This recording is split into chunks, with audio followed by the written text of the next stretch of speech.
bannange nga tugenda mu kulonda eno tugenda mu protest vote. Akabonero ki? Umbrella. Give these young people a chance. Give them a chance. These are our leaders that we have. They will represent you well. Western Uganda, you have been misrepresented for a long time. Yes. Erizina lyanyu Bakari Sisra. Bakari Sisra. Erinya bali onona. Balozesa abantu abali eyo ti mu Western Uganda ofuna tribal allowance. Ate nga namwe mubona.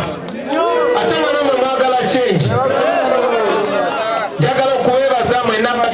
You are sending a very strong message to the rest of the country. We are the same. We are going to be the same. We are going to have love. We are all going to unite. We are going to build a country. Never again shall any leader divide us because we are the same. We have the same blood. We have the same pain. And we have the same dreams. And we are all going to enjoy a new Uganda by the grace of God.